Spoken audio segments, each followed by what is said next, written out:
लता महक दे झरी सरी जाए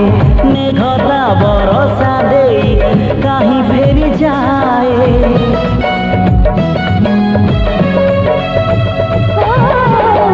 लता महक दे झरी सरी जाए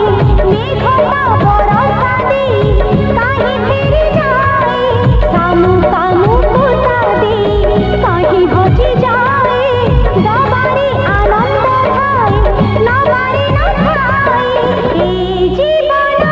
नुहे ताहा दोष धरी काहाकु निंदिबा पाई ए जीवन